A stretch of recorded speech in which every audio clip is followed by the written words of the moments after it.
Hello, everyone, and welcome to this episode of In the Trenches with Spidey. I am Spidey, your host, and tonight I am super excited to bring our guest, Tanner Gallagher, who is content creator and photographer for country superstar Hardy. You're officially in the trenches, which is otherwise my office. I bet that was kind of hard to talk about me while not looking at me. Yes, it was. The intro is the hardest part for me because it's the most, like, I have to say something official, like, proper. Yeah. And just get it out. You get it out. Just get it out. We're now here in my office. Welcome to the house. Which is amazing as I look at these plaques and I look at these pictures that I don't even know if the rest of the world has seen. Yeah, he's just casually my idol growing up in that one right there. Not a big deal. Well it's not Lee Bryce. No offense, Lee. He's referring to an Eminem photo on one of our videos way back in the day. Some may have heard of him. Yeah, he's a guy. I was 22 years old, I believe. It's just a casual picture, man. So tell everybody about yourself. This is your time to brag. This is I'm in the front of the classroom, and everyone has to stand up, and it's like, all right. Yes. Okay. Yes. So how did you get here? Obviously, name is Tanner Gallagher. Man, I guess I would start this off with I'm a photographer, videographer for country rock artist Hardy, who a lot of people have known. Been doing content here in Nashville for, we'll just say 6 years. Mm-hmm. Maybe round up to 8. Where'd you move here from?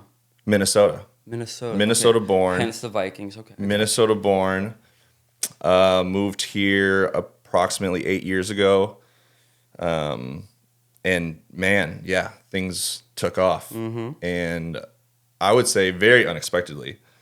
Really? Without a doubt. When I moved here, I didn't have intentions of, man, this is what I want to do. This is exactly what I want to do. This is who I want to work with. Uh-huh. It was more of like, I just want to get out of town. Nashville was this up and coming thing, and I literally just had a friend reach out to me, and he was like, "Hey, I have a job opportunity," and he was essentially like, "You have nothing going on." Now, did you have video experience, photo experience? Dude, I made 2 videos back home, maybe 3, and this isn't like official type stuff. Sure. He's like a huge rookie in this stuff. I mean, dude, I started. We'll just go to the very beginning. Sure. Which we have plenty of time. Yeah, we have this in common. I was a hockey player my whole life, so I was the athlete, and I wasn't like a jock by any means, but since the age of 5, I mean, hockey was sure, dude, everything. Me too with tennis. Yeah, I mean, especially in Minnesota, hockey in Minnesota is essentially like football in Texas. That was my whole world, but behind the scenes. I always had like this creative like connection to just, I hate to call it art. We're not going to do that. Sure. I mean, just music and movies in general. I fucking lived off it. It survived me through my entire, like beyond. My dad was a musician. So he was in I wish I could send you guys a picture, but he, the 80s, an 80s rock star, which, by the way, he was not at any level of like success. He was just like a wannabe. He lived it. I'm talking leopard leather pants, makeup, mascara, long hair. I have that picture hung up in my apartment. So I uncontrollably was like around just amazing music and all the time. Mm-hmm. And then I think just like the movies aspect, that was just, it's just a part of life. Mm-hmm.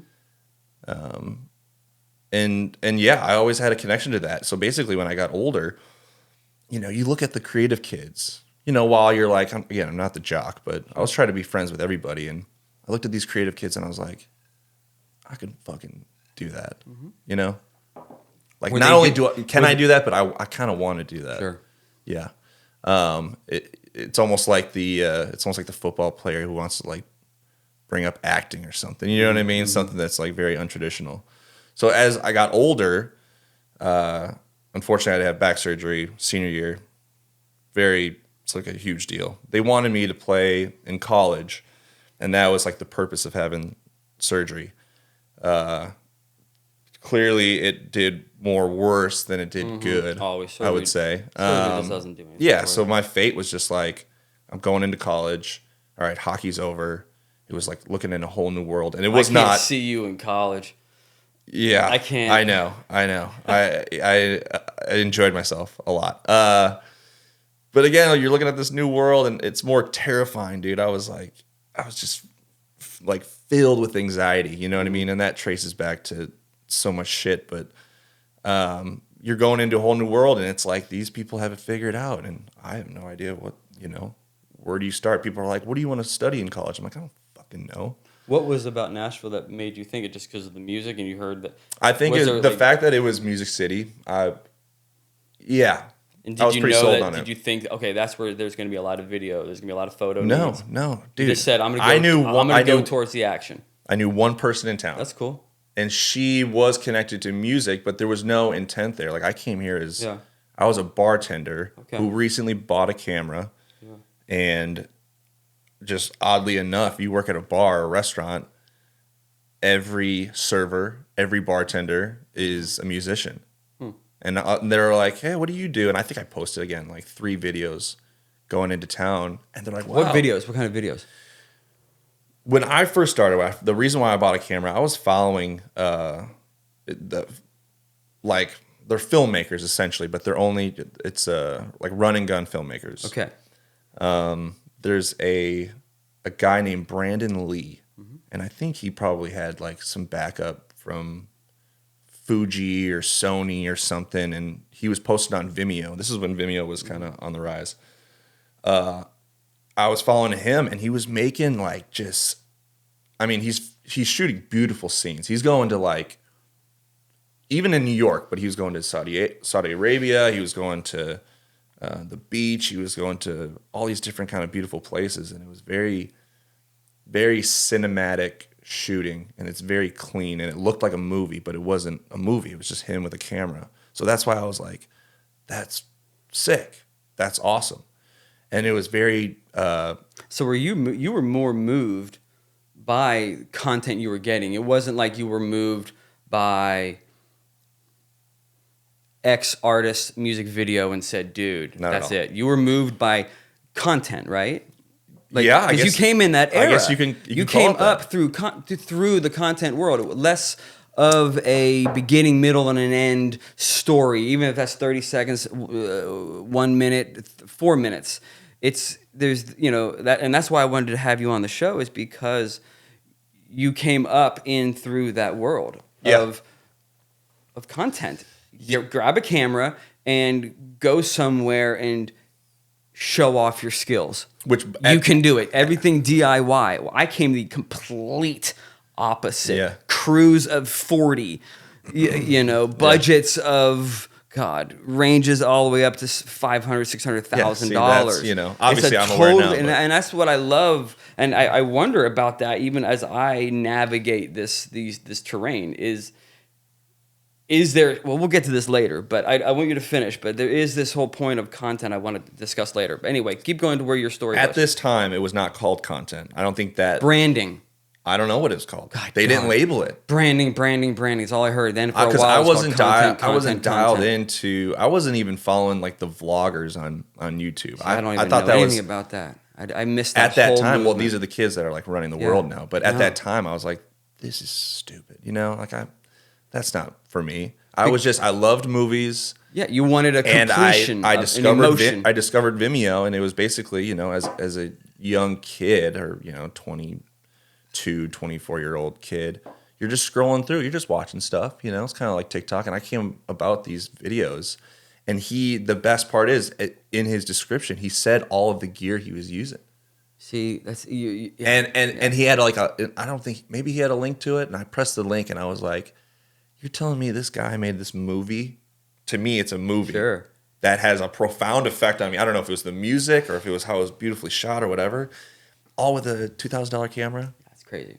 That blew my mind. That's when my lane of production directors and crews really started to worry, because it was like, whoa. You know, it was really when about the 5D camera came out. Yeah. There was this thing. Yeah. And you know how the 5D operates when you shoot it has this kind of jitter effect, and it gave this movement that everybody's like, oh, it's so kinetic, it's so authentic to real life, this and that, you know. And it really did change film to then moving heavy into video. Well, yeah, I guess. And that's when you came in. Yeah, the people figured out how to make similar stuff with quality. Yes. Is it quality over quantity? Yes. Maybe, yeah. Quality over quantity. Yes, that was the yes. Yeah. On the production side. Well, yes. I mean, on what's happening right now with the DIY is more quantity over quality. Back in the day, I feel like it was a quality first. Right. It was art. Yeah. Let's put all of this effort into creating this piece. From there, we can choose how to asset it out. Mm-hmm. Right? So art, then content. Now it's absolutely create content, feed the machine, do your best to make it artful. If not, it's still no worry. Well, we also grew up in that MTV era. Oh yeah, dude. I mean, and you very much know you're a part of that. But which do the people know? Maybe they do. Maybe they don't. Whatever. Yeah. Where it was just like world premiere. You know what I mean? Yeah. And it was top 10. If you made the top 10, maybe there was 20 music videos at that time. How about compared to now, which is what 10,000 a day or something, and it's all in 1 minute format. Yeah, man. Exactly. I know. And I get it. I'm in it, and I get it. But my life just it led to where I am now. I have this like. How did you meet Hardy? How did you come to becoming his guy? Dude, I was working for. So it all started. It all started with this duo that were twin brothers, and they're the Moffat brothers. And back in the 90s, they were the Moffat brothers from Canada, and they were, I guess, kind of a big deal. They were essentially like the Hanson brothers. You know what I mean? It was like a family ordeal, and they were super popular throughout the world, but not huge in the U.S. Canada, rest of the world. I had a connection with them. Obviously, I was doing just work here and there, but then they asked me, they're like, hey, these guys are trying to do something new. They want to make videos, cover videos. Who asked you? This was the only person that I knew in Nashville. Her name was Morna Donovan. She worked for a publishing company who essentially was trying to take their writers and turn them into artists. So then these guys had this idea. She's like, Tanner, I saw some stuff that you're working on. It looks great. This is an idea. I don't have shit going. Let's do it. I was a bartender, and they were like, yeah, we want to just travel the world or like travel the country and film this stuff. Let's go. And it's just going to be you. And I was like, screw it. Was that the start of like the... It was the start, because once I started making those, I think in Nashville, people started seeing, they got really popular. I mean, we got like over 200 million views in total or something, and they're skyrocketing still on YouTube, which was so shocking to me. So that was the start, and then it was like all these Nashville artists, because they're not a part of country, they were just trying to do the YouTube thing. Gotcha. Then I get a phone call from the first artist I worked for was Carly Pierce. Okay. I knew the content girl who was working for her. So females. Both artists were females. Huh? Yeah. You're becoming the female guy. And she was great. She didn't do video. She was more photo based. So I was this video guy. She's like, I can't do a weekend. Can you go out with Carly? In the midst of all of this, one of my best friends, Jimmy Fisco, he was doing content stuff. He was working with Russell Dickerson. He was working with Joe Nichols. Eventually ended up with a band called Kaleo, which they're fucking awesome. They're awesome. Oh, yeah. So Iceland, right? What's From that? Iceland or something? Yeah, Iceland, yeah. Awesome. Yeah. So he's doing content stuff, and I was working with him on projects and just hanging out with him. So I knew about being on the road. I knew about what it entails, and I didn't know the details of like how to do it. But you know what I mean? So then once I got this offer, I hit him up. I'm like, dude, I just got an offer to go out for a weekend with an artist. I'm freaking out. Interesting. And he was like, but you weren't chasing like music videos. No. No. See, that blows my mind. That's all that as I things had. grew, as I started working with more artists just in general in Nashville, then you started seeing, the bigger artists that were on tour. And then I was like, I think that would be fun. Like I could do that, Yeah. And it like scared me. If it scares me, then I'm going after it. Sick. So yeah, Carly Pierce brings me out. Dude, I go on this bus. I don't even know where to put my bag. I don't know how to lift the door.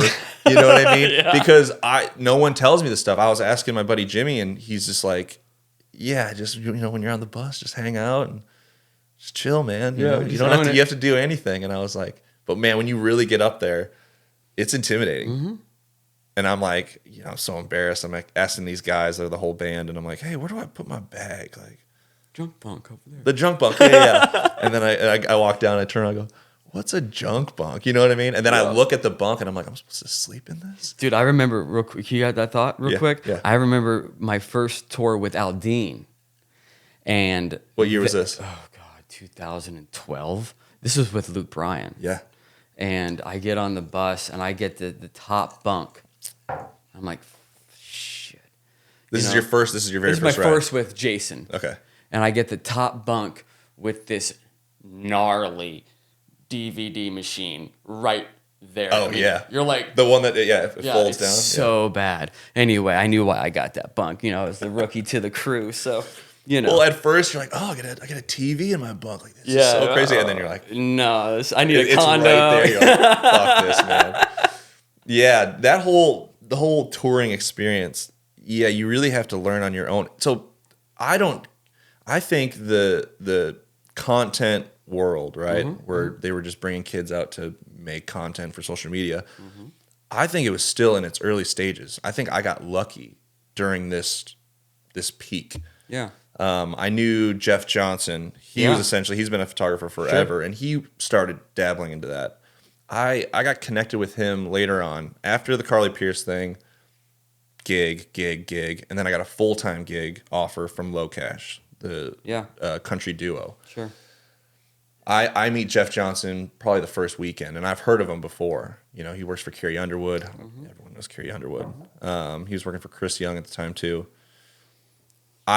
We just, he's so nice, and we hit it off, and he's like, here, take my number, hit me up with any questions or anything. So he was my man for the past, I will say 4 years. He's been my source of like, dude, what do I do? I know I've been here, but I still don't know what to do. Sure. Like, how are you on stage, or what kind of content are they asking from you? Oh, wow, you really how much money are you making? You know what I mean? Good, yeah. All of those enough of the content guys are talking that. All of those little things that you can't even Google search. No. You can't even read a book about it because it was this new thing that was being defined. It was. So again, I was very fortunate to be part of that. Once again, I mean, even on that tour with Jason, I even remember. So that was 2012, 2013, maybe correspond with you, but I remember getting calls from management asking about video or shooting a certain way for Instagram. And I'm like, what the hell is Instagram? What? Yeah. And this social media. And I think for me, you said something about Jeff a second ago, Jeff Johnson, where he made a shift. You said that exact kind of thing. He made a shift into that world, Mm-hmm. That sparked something in me because I never felt like I did. And I have to kind of maybe misdirect some of our direction because that's a big topic for me. Yeah. Is feeling like, did I miss the memo? Is there like everybody got a memo to say, join a team, go, get it? And I'm sitting there going, art, hold your hold your stance. And I mean, meanwhile, I'm sitting there with my flag like, anybody? Yeah. Yeah. And it still feels that way. But, I have to add, but I'm also noticing a shift in the business. Yeah, I don't think, and you'd have to ask Jeff himself, he would be a great candidate to bring on the show. Oh, for sure. I don't know if it's something that he purposely was like, I'm going to make this transition. I think he was attached to these artists, and I don't know if he was like in a salary position, which basically is like, hey, we need X amount of work for you throughout the entire year, no matter what it is. I think at some point they were like, this thing's blowing up. This thing called Facebook, YouTube, content. This thing's blowing up, and the heads of the record labels, they knew. Yeah, absolutely. That's why I do. And think basically, Jeff was they were ahead of like, that. instead of your stuff that we're going to use for the billboards or for the magazines, we're gonna put that on social media. We're gonna give it away. And I'm sure very quickly they learned like, oh wait, it's not about we need to post a lot. Yeah, it's like these guys in a different industry, they're posting X amount a day, and they see the numbers. Record labels are just numbers people. So they saw everything growing in another industry, and they're like, we need to apply that to us. Yeah, it was technically the right move, and I worked with these artists that I could very much tell like they were getting word from their record label being like, we need 3 posts a day. Yeah, I remember that. You need X amount. Make sure you're getting X amount. I felt like there was. I felt like there was a shift, a devaluing of needing spending more time with the creative rather than the focus was we need more. That's what it was. There was a volume thing. That's what it was, and I fully admit that. And once I first got into it, they were really. They were blood sucking me dry. I mean, people wanted me to make a recap. Wasn't with Hardy at all. Sure. They wanted me to make a recap video, which by this time, a minute long or something, 45 seconds to a minute long, which I think is a long time. I think back in the day, it was like 30 seconds was your max. But at that time, it's a minute, and they're like, we want it after every show. God damn. Like, are you fucking kidding me? Dude, so you're telling me that is ballsy. I'm going to run my ass. We're filming all day. We're just filming content, right? Then I do the show, and then I have to beeline it to the back lounge. I have to stare at my computer until the sun comes up just for you to post. And then I got to do it all over again. I was like, dude, like I admit, but then at that time I was, I think people were impressed by my work. Sure. And maybe they thought like, I don't know, the younger generation was so quick with it. But I was like, dude, I'm still a human being. I can't. And then you're giving away the copyright. You're giving away the drive. I mean, it's just please keep me alive in this circus. And they weren't, dude. There was no contract being like, you own this. This is what we own. Yeah. There was none of that. It was literally like you sign an NDA, and it was like, all right, let's. So how did Hardy come about? So I'm on the road at this time with the duo Low Cash. I get a DM. From David Lair, who is Morgan Wallen's content guy. Yeah. He hits me up. He goes, man, I used to work for Low Cash. I follow them. I've been watching your videos. They look sick. I don't know what your situation is, but I'm trying to help out Morgan's friend or one of Big Loud's upcoming artists. And his name is Hardy. And ironically, dude, at this time, me and who is now front of house for Hardy. His name he goes by Turbo. Okay. Me and Turbo are on the bus. We're like we discover Hardy because I think we did a writers round with him, and I was like, that guy's fucking badass, Yeah. And we're bumping his music, and we're like, oh, he wrote this Blake Shelton song. If we're blaring that, I don't even listen to country music, and we're just getting all into it. It was just badass. It was like, oh, he's got some like rock sense to him, whatever. Yeah. Ironically, like within this 2-month period, I get the message, and they brought me in. They did the interview, and they're like, "Look, you're up here on a level, and he's down here. He's growing, so you're gonna have to take a huge pay cut if you take this job. A pay cut where you were probably wanting a pay raise. Oh, 100%. Because I just got out of bartending, and I was like, this is my first like this is it. Official I bartended for 10 years. You're about to get in the I know. The beginning of it all. I will tell you, like, I didn't even care about the money. I was like, dude, I'll fucking do this for free. Yeah. Because I knew who he was, and like the interview. I had a lot of interviews with people. It felt like this. It didn't feel formal. It didn't feel like a bunch of guys like suit and tie. Like, so what are you trying to? How can you impress us? Yeah, exactly. It was really, dude. It was with Tracker, his manager. Love him. And it was with Lloyd, who Lloyd's the one who brought me to Big Loud. Dude, Lloyd is a living legend. If you look Absolutely. if you look at him, he looks like Rick Rubin. So I'm sitting in this meeting, and these guys are all tatted up, and he's got his glasses on. I was like, "Are you sure that's not fucking Rick Rubin?" You know, I'm intimidated. But then we start talking, and they were just real people. Lloyd is great. And there was this. It's like it's going on a first date. We had this like connection, and I haven't even met Hardy yet. I haven't even met him. And they're like, "You want to just do a weekend and try it out?" I was like, "Fucking, I'm in." Yeah. First weekend with Hardy, I knew I was friends with. I wasn't friends. I knew the guitarist. His name was Justin, and he's still with him today.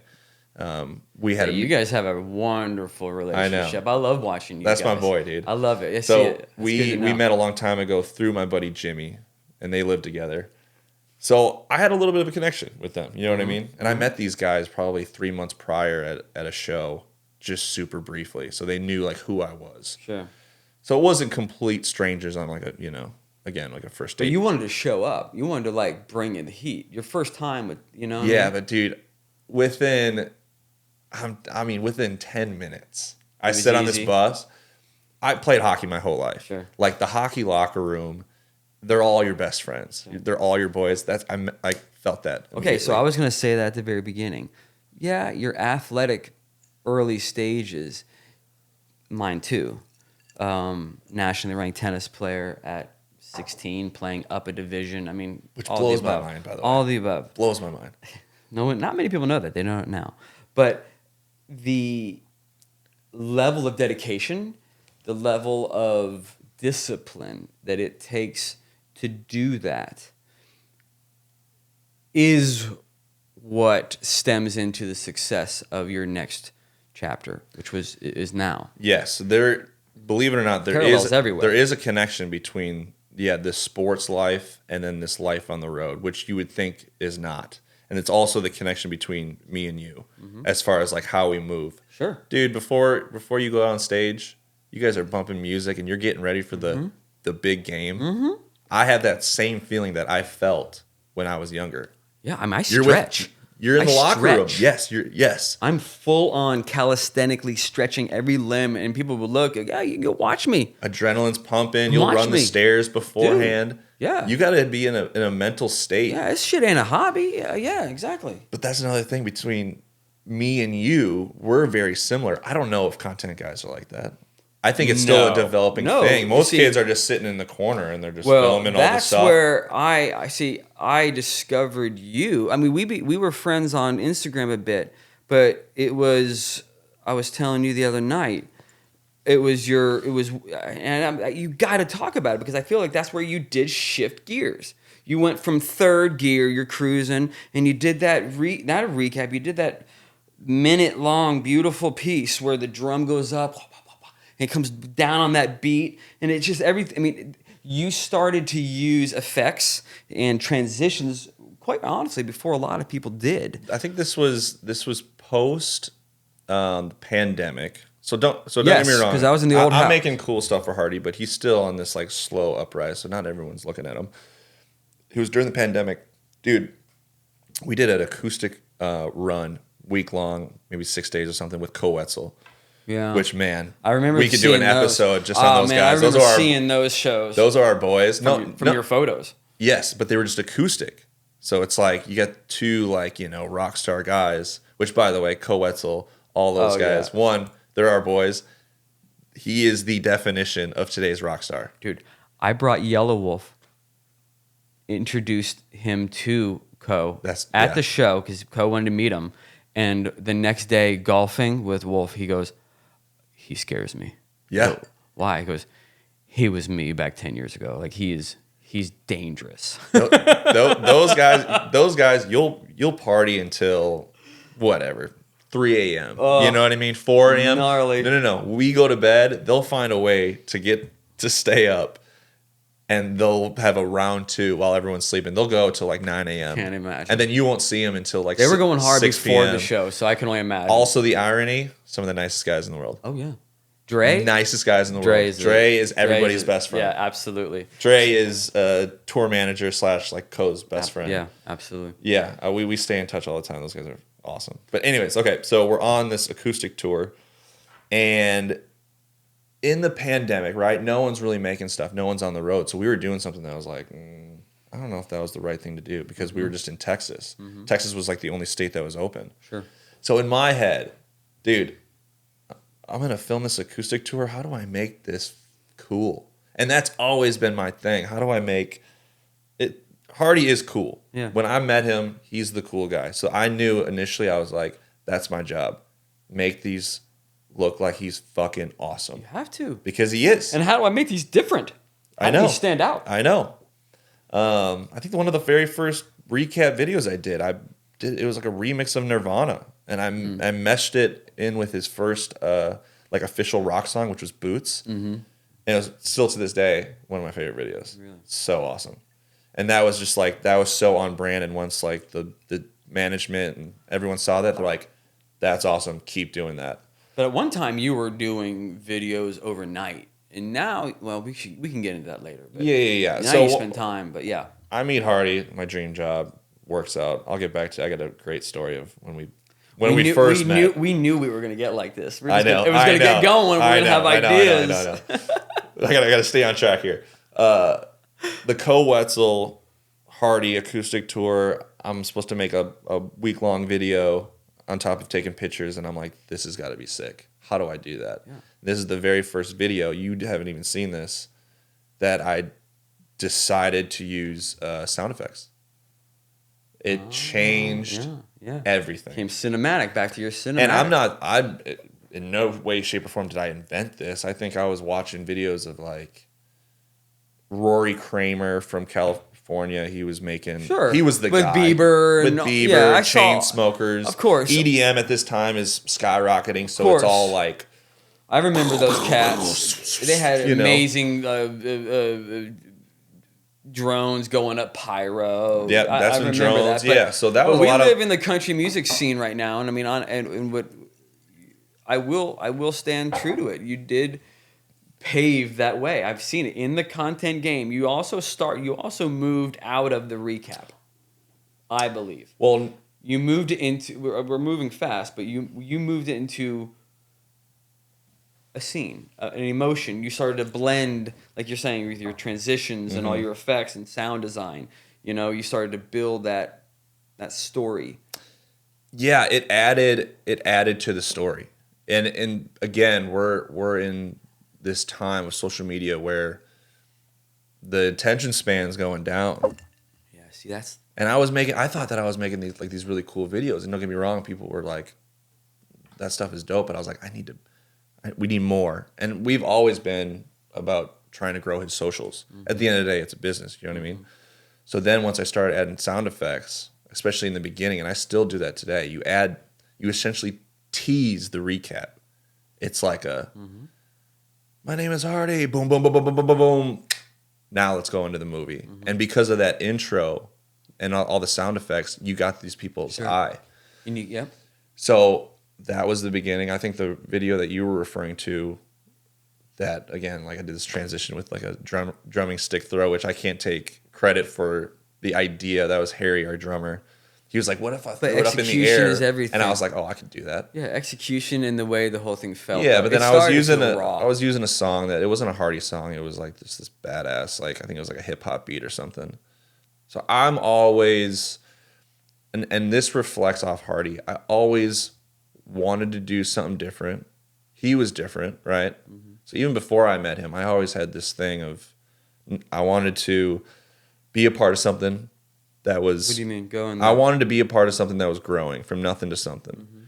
And I think I got that because I watched Mac Miller when he brought up, and he was doing like these tour episodes on YouTube, and I loved that. It was basically just showing the life on the road, and you really followed along with his journey from like, he was popular, but then he really, skyrocketed. That's kind of what I had with Yellow Wolf. Yeah. When we started on Love Story.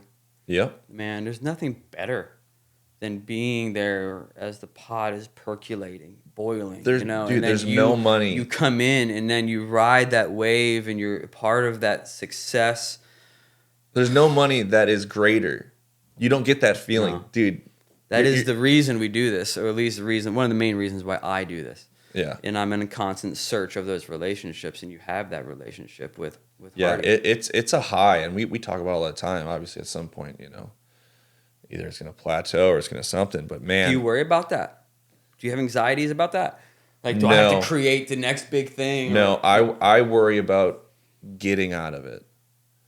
I worry. I always said that the moment I don't have that feeling before the show, which again, I'm a photographer, videographer. I'm not a guitarist. I'm on stage, but now like because you're a part of the story and people recognize you and all that Yeah. stuff. Yes. Dude, your heart beats Yes. so fast going out on the show. It doesn't matter what show it is. It's so exciting. So I said the moment that I don't have that, then I'll get out of it. Yeah. And it ain't going. I mean, it ain't going definitely anywhere. anytime Watching soon. this weekend with you for Hardy's hometown shows, I mean, you're equally a rock star on that stage as those guys, for sure. I mean, we were feeding off each other. That's why me and you, like, I was looking over at you, and you're running across, and you shoot with purpose always. Yes. You know, Yes. you don't just linger. No. You're not just holding record, and you're just having the camera up. You're like, I'm gonna get in here Yeah. at this moment and capture that moment because Absolutely. that's the fucking shot. Yeah, absolutely. That's how I shoot. You know that. And it's so much more thrilling when you know those moments, man. And that's what it's all about. Most people don't do that. They're not running around. And dude, I'll run up on stage and I'll get this moment and I'll sprint my ass off. And I'm not kidding. I call myself I'm still an athlete. I still got it. Dude, that's why I got named Spidey. Oh, Do you know that, right? I think you told me that, but I forgot. You saw me in my form because I have Oh, you you are. next to me in my like I can't. I have a picture I of you can't in- I can't let the young buck. I had to come out of my shell. No. Yeah. But no, Jason Aldean is who named me Spidey because he would be on stage left. He'd see me there. Then he'd go stage right. He'd see me there. Yeah. I was all over the place back in the day. I just didn't. Back to that athlete. I didn't know how to hover and stay and go. It'll happen eventually. No, I got to chase this guy down. Yeah. I got to find it. Yeah. And I'm going to miss something everywhere. Yeah. But I'm going to chase that's why this. I get off stage and I run up to the fucking top of the bleachers in an arena, dude, and I'm sprinting. And like, there's been times where like someone's gonna tackle me, like someone's gonna see this kid running and they're gonna be like suspicious. But I'm fucking hauling ass. I go up there, I get that shot, and I run my ass back down for the next song to get that moment. You know what I mean? Shoot. That reminds me of someone just the other day on Radio Song. Yeah. On day 3, I had a whole thing planned, right? I'm going to tell you a great story. We're going to go off track again. This is this weekend. This is this weekend. And we're talking Saturday. Saturday. Because you already warmed up Yep. the days before. Okay. So now I brought out that stool, right?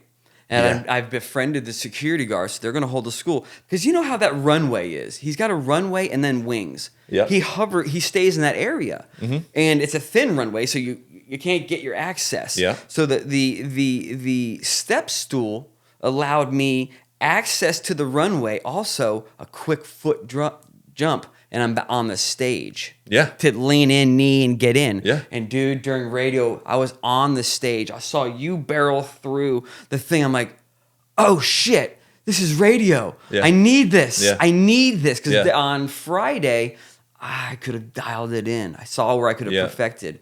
Anyway, instead of running around stage right down there, I literally took it right out over the microphones and down over to the dude. to the I do pit. that all the time. I'm like, I gotta cut time. And dude, you haven't seen that shop at Hardy when I send it to him. He's like, oh Lord, keep that. We're not doing anything with that. Yeah. I'll show you to you after Yeah. the cast. And that's what it's all about. Oh, it was execution. It Just was thought. for context reasons, these performances are all they're all staged out. Is that how you say it? They're basically, that's why we know where they're going to be at any part of each song because it's routine. If they were just freestyling up there, which I'm sure they do for hip hop or whatever, I guess, yeah. They do. this is like a security thing for them. You know what I mean? It's routine. Sure. That if they're going to give a speech, it's usually the same speech they gave the night before. But they also know where the lighting is good, where they're going to have the most power to deliver that heat. All the production is revolved around where he's going to move. Oh, Yes. it's planned out. So But anyway, I was so proud of that moment. No, so that helps us. But man, that just reminds me. I mean, almost every show, the festivals are the craziest because those stages are super high, and I got a messed up foot. I gotta watch mine too. We'll dive into that, but I jump off stage, especially during the moment, and people are always like. And I'm like, I'm not going to run around, which at a festival, you got to go in the back and you got to run around this entire gate and you got to get through all these people. I'm like, I don't have fucking time for that. Dude, film I'm going to get this goddamn shot. Cage the Elephant, Matt will be in the crowd 30 seconds in. I mean, 30 seconds in, you're just kind of like getting some exposures. Yeah. He's 30 seconds, he's already about 50 feet in. The moment you see him jump off stage, you get that. You're like, shit. You get this. I'm missing it. I'm missing this. Yeah. You lose all sense of bodily that security. Content is so good. Those pitches are so awesome because it's not. At least for Hardy, he'll only do it once during a show, and it's like, I don't know when he's going to be back at this festival, but I got to capture that moment, whether it's video or photo. You guys have a wonderful relationship. It's the kind of relationship I work towards in all of my relationships, and that's that loyalty, it's that trust. Yeah. You know, you've been there in the trenches together, both good and the bad, as brothers in arms, you know, to kind of say like when they see you on stage, they feel at ease and they trust it. They actually feel like a superpower when they see you. You know, and it kind of, you know, brings up one of the stories I would like to dive into a little bit, you know, and it's both the good and the bad with This is a good tee up. Yeah, with your This is a good tee up. It's you know what? It's also where our relationship blossomed. Yeah, really. I met you last winter. Yeah, 2022. I'll let you tell the story. I would never even try, but I definitely want to spend some time to dive into it because it's dear to me in the sense because your event, your situation is something that any one of us who travel on the road with these artists think could happen. So with that said, well, all right. So let's let them know what happened. This came out in the public eye pretty quick. Obviously, Hardy's like a big deal at this point last year. And yeah, we got into one of very few bus wrecks, car accident, bus accident. The story goes, dude, we were doing a show in Bristol, Tennessee, Country Thunder, which was fucking awesome. It was this big NASCAR, whatever, stadium or whatever you want to call it. Huge show. We were direct support for Morgan. And it's only 4 hours away from town. So it's like, all right, let's do the show, hop on the bus, 4-hour trip. Let's just fucking stay up. So at this time, I was living on the bus with Hardy. So it's literally just me, him, our tour manager, and then the bus driver. It was literally it. And we were doing that for probably well over a year. Living on the bus. I was living on the bus with him. He was, when we first started, we had one bus and it was everybody, but then he got to a point where he got his own bus, and I don't know, me and him have been close ever since, and we'll get into that after this story, but he was like, you hop on my bus. And I was like, done. Mm-hmm. So me and him we were like that. So the show gets done. We're hanging out for a little bit. We watch Morgan perform, and then it's like, all right, let's go. And then there was a moment I almost was going to ride a different bus or something. Mm. Yeah, there was like, because we were all hanging out. We were all partying with the boys, and they're like, dude, just roll with us. And then, you know, I could see the look on Hardy. He's like, no, man. Come with me, dude. Because he doesn't want to be alone, you know? And there's condo bunks there on that one. Oh, yeah, we were pretty spoiled. Yeah, it was a nice bus. So last minute decision, I was like, fuck it. I'm going on our bus. 4 hours. Right when we get on, he's like, dude, you want to just stay up? He's like, we'll just drink a couple beers and we'll be there in no time. I was like, done. Me and him are vibing. We're just like listening to music. Our tour manager at the time was asleep. So it was just me and Hardy. Just in the front lounge, we're listening to music, and he's playing his demos, which is like just a normal thing. And we're talking about it. We're talking about the show. You're in the lounge. We're in the front lounge. Yeah. Big, wide open space. I'm I'm editing photos from the show. The last person I text, ironically, is Lauren Elena because she came out and did one beer Okay. during the show. So I'll take specific photos for her, Sure. send it to her because we've been close for a while. So I send that off and it's like, all right, my work here is done. Shut my computer and again we're just vibing out. It's a 4-hour drive. He decides, I think we were talking about demos or something, but it forces him to FaceTime Morgan because Morgan just got done. So literally Morgan just got done, or he's on his bus headed back, and we're just shooting the shit. I couldn't even tell you what the hell we were talking about. And then, dude, fucking all of a sudden we're FaceTiming him, we're talking with Morgan, and all of a sudden the bus hits this huge jump. It's almost like this huge bump, and we flew up in the air probably like. And you're used to some bumps though when you're out there. You're like, oh crap, But Yeah, that's something the thing about the tour buses, everyone's got that fear. Exactly. They hit the rumble strips, and you're like, okay, what is that? You You know what okay I mean? up there? It's a lot Yeah. different than being in a car. So we hit this bump, and by the way, this happens within fucking 4 seconds, 5 seconds. We hit this bump. I land back down. Hardy's got the phone in his hand. He looks at me. He goes, "What the fuck was that?" And before he even finishes, fucking bus flips into the woods. We're thrown across the room. Blackout. What do you see? Just, I mean, Oh, it was like.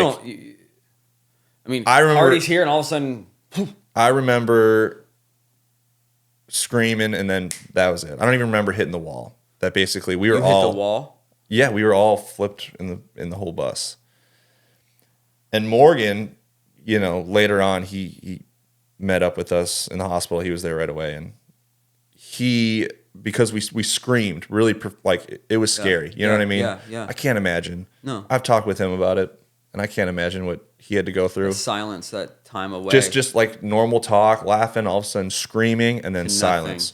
And that, yeah.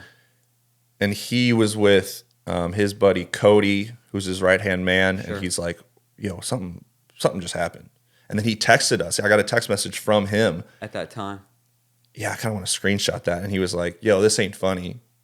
What the fuck are you guys pulling?" He thinks he thought we pulling a prank on him. Of course. Holy cow! I know. So obviously, I don't respond. That leads him to talk to his bus driver. His bus driver talks to another one of our bus drivers. They try to reach out to our driver. They can't get a hold of us. Okay. They put all this 2 to 2 together, and they're like, something happened. Something's wrong. When you came to, Yeah, so here's where it kind of gets a little crazy. When I wake up, the bus is flipped on its side, and we're in the woods. It's pitch black, smoke everywhere. I wake up, I'm like sitting on my ass, and like my head's kind of down. I think my body was like hunched over. So I came about, and it was basically like a movie. It was this like flashes of like, your eyelids are like slowly opening, and it was like, are you alive? well, no, it was a happened? dream. I don't know even what the fuck happened. I was like, my first thing I said, I was like, I even thought that like I passed out, like I went to bed, and then I was like, are we at bus call? Like, are we back yet? Wow. I think I asked that, and then I'm like looking around, I'm like, this is fucked up. And I turn 1 second, my ribs are broken. So I was like, oh, that's not good. That's an awareness thing. Then I'm looking down, and I'm like, oh, something's not right. You know what I mean? I saw your foot in Charlotte. Yeah, so I look at my foot. Basically, it's coming to that, like, oh, we were in an accident. Mm-hmm. Now, dude, I'll tell you right now, man, like the 4 beers that I had on the way there saved my life. Really? Because I didn't go into shock. Kept you, yeah. There's a moment where I definitely freak out. But so I look down at my foot, and there's this big chunk of wood or something in it, because we're in the woods, and I was like, this big chunk, and I'm like, God, I gotta get that out, like you're not freaking out yet. You're just thinking of like, I gotta get that out. And I think we were all concussed. Pulling on this thing, doesn't come out. I think our tour manager at the time, he was in the bunks. So he's screaming, help. And because I can't move and I don't know what the hell's going on, I was like, dude, I can't help you. And I don't know what's going on. You know what I mean? Like it was all a blur. Yeah. You're like, I don't know what the fuck was going on. So then I yell for Hardy and he doesn't respond back. And it was at that moment that I was like,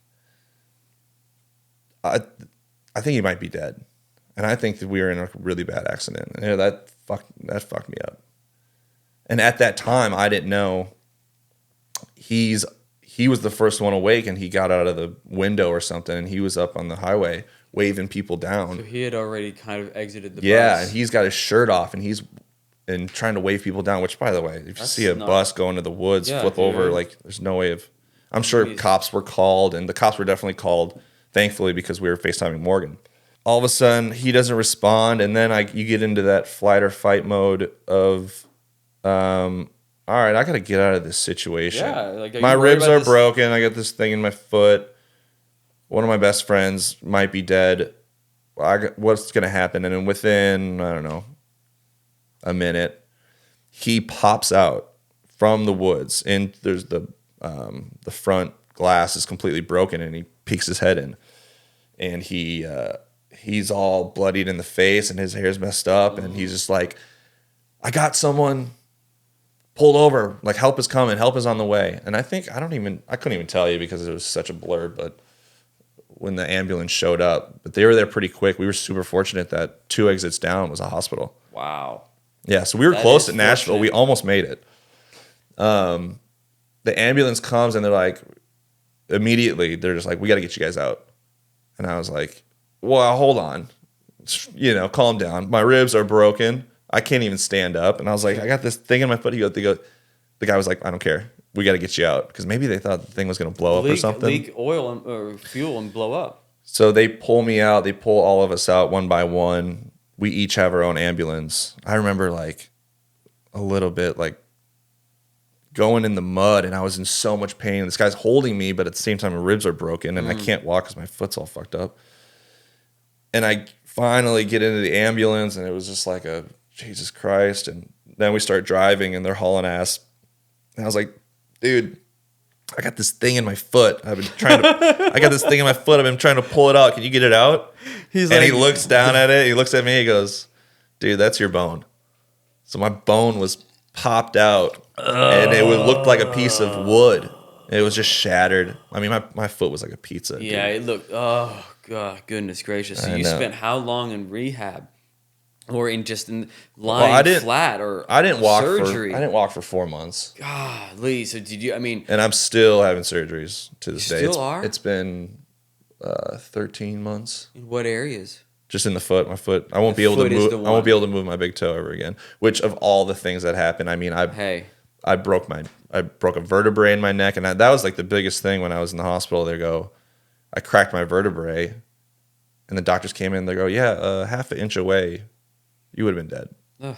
Yeah, and that I don't know. That didn't hit me until later on. But at the moment, there's so much going on. I was like, yeah, sick. Thanks, man. Put it on my fucking tab. The uncomfortable thing is one of my lungs collapsed, so they had to put a tube. It was like this big, and they had to fucking jam this thing in, and they have to do it right away. Otherwise, you could essentially die from that. They have to get fluid out or something. And I just remember them hammering this shit in, and in the midst of all of this, like Morgan shows up. So we're in the hospital, and we're all in our own rooms and in beds, and our band, some of our guys showed up. And they're on the side. Some of them are just like chilling. Other ones are like crying, and it's pretty fucking dramatic. Sure. And then, Morgan's there, and we're all pretty gassed up on pain pills at this point because obviously they had to. Absolutely. I don't even know what I said, dude. If he ever tells the story, I think I was saying some like crazy stuff. I think it was like in regards to his next album. I was like, dude, the music's so good. And he's like, shut the fuck up, man. Like, you're on your deathbed right now. Or like the irony is Hardy's in the other room and he's getting his head stapled. Wow. And there were a bunch of kids, dude. He's like, Morgan, come over here and take a picture of this, you know? Sure. Yeah, that was wild. At that time, man, I was pretty convinced that I was going to lose my foot. And I was like comfortable with it. Probably it's because of the pain pills. I was like completely numb. I was like, I could live without one foot. I was like, At what point did you think that? Because I kind of chased you down here and there to check up on you, and at one point I felt you were like, this was is the beginning phases. This was the night of when I'm in the Okay, hospital okay. and I'm looking at this thing and it's a pizza and I'm like, Gone. this thing's fucking gone. Yeah, this thing's I'm done. gonna need a crutch, a cane. Yeah, and yeah, the recovery that sucked, man. I was in the hospital for I think maybe 5 days. Surgery on my foot, fixed my lungs. I had to wait for my ribs to heal. You'll get a kick out of this because obviously we took a break from touring, but then Hardy got married, and by the way, I was at that wedding in a wheelchair and a neck brace, and I was high on pills. I don't even fucking remember what the hell happened. We had shows in December, which is when I met you. Absolutely. And I think it was like the very first week. You weren't there, but I also wasn't there. And my biggest thing, I don't know, I guess with the accident is like, wow, that was a crazy part of the story. Sure. That was fucking nuts. All right, let's get back to it. Just to see like all my brothers out on the road and I couldn't be there. Yeah. Like that fucking ate me up.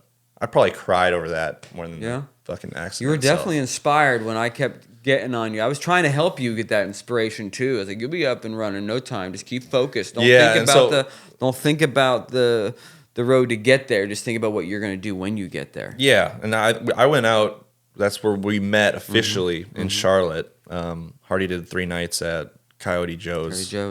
And we. Yeah, I got the green light to like take my neck brace off, and I was like, I'm fucking going. Which was, by the way, this was such a bad idea. I should not have gone at all. But yeah, I just missed it. You know what I mean? That ate me up like crazy. But then I think I got back in February, the following February. I was able to like, all right, I can run around and walk. I can't really run around, but I can walk enough to. Do you feel like it's changed? The business took a different. It's like this. If I leave town for 2 weeks, I come home to different children. They've grown different. They act different. Was the business different when you came back to it in the sense of when you left versus, what was it, a year? Fully? What, when I was gone? Yeah. No. How long did it take you to 4 months. 4 months of that? 4 months. Oh, okay. And I guess this is during like the slow season, but then Hardy releases his latest album. Yeah. So my entire career with Hardy, every weekend, every month, it's like this growth. So it's all different. Sure. Like it just gets crazier and crazier, and people like recognize you more and more. And especially after the accident, it was like, oh, this is Hardy's comeback kind of thing. And he's got a new album. Exactly. It was pretty epic, It was. And yeah, you get a lot of eyes on you. I don't know. Do you feel like you... It was just growth. Do you feel like you changed at all? You changed as an artist, as a creator? I think there's a negative aspect here. Sure. Which I worry about. Ever since that accident, I've always prided myself on every project that I make or every video that I make. It's something different. You know what I mean? Yeah. Like you can tell the difference, whether it's the tone, the style, or whatever. I always wanted to be eclectic like that, and I prided myself on that. Sure. This year, I find myself, I'm in like a creative rut, which that happens with a lot of artists. Oh, sure. Not just us, but even music wise. Sure. I find myself like remaking kind of like the similar shit. Sure. And that kills me. Mm-hmm. And to me, it's almost like a failure. And is not the right answer. It's not the right feeling. Not. I always have, and then on top of that, I've always said that I've never liked my work. I don't like mine either. Right? That's a good thing in some ways. I mean, you're in, as an artist, you're in constant quest to love your work, really. Yeah. But you will be your own worst critic. Yeah, that's true. My dad would build these beautiful mantles over the fireplace. Mm-hmm. And I got to see some of the progress on it. And then towards the end, you would see the finished product and stand in front of me and go, Dad, this is amazing. Yeah. It's absolutely amazing. Yeah. He's like, I don't like it. See? Why? Because I know where every piece of putty and every little thing I had to do, because the cut wasn't perfect, I had to makeshift it. He doesn't, in his mind, as a craftsman, he didn't want to have to resort to makeshift. Yeah. So we know our flaws. When the public or when the viewers see it, they don't see half of the stuff that we see. We have to trust that. We really do as creators, personally. But Yeah, I always, again, every project, I just wanted it to be better and better, and I always just called it practice. I was like, it's just all practice. sure. I'll wait for the year that he's like huge and then I'll fucking crush it. You know what I mean? Okay. Do you think you've hit that? Are you in Dude, that season? I think it's like a survival like thought process. I'm like, this ain't, like we're doing arenas, but we're not doing the big arenas. Sure. So I'm still like, it's just practice, Sure. which is so dumb. He's got over 1 million views, and Now, where do you feel that the future of content is moving? I mean, do you feel that? I mean, because nowhere in this conversation have you mentioned production. Like you're not totally interested in the production side of things, like an organized crew of 15 or less or more, producer. Everybody's got a line position to deliver a product from beginning, middle to end in an organized time. Boom. At some point that this will happen. I do know that. This summer, it was almost like, it was ironic because I was craving a change, and then the label / management was like, we want to do something different. Like we know that you've made the cool recaps, Sure. and we've built him up to be this cool guy, and we got it. Mm-hmm. Let's try something different. So that's when this summer we transferred from recaps to long form tour documentary type episodes. Yeah. And that gave me that spark. That gave me that Cool. that fire back in me that I was like, ooh, I'm excited about this. And it's a new challenge, and I think I could fucking crush this. Especially because I grew up on that stuff with the Mac Miller or G-Eazy. They always had tour episodes. But at the same time, I had to be different. I wanted to make something different. So I think... So it's almost come full circle for you. A little bit, yeah. But I'm still learning. Oh, we all are. I still think that is essentially practice for hopefully one day, when he wants to tell his story, his full story, that I get to be a part of that.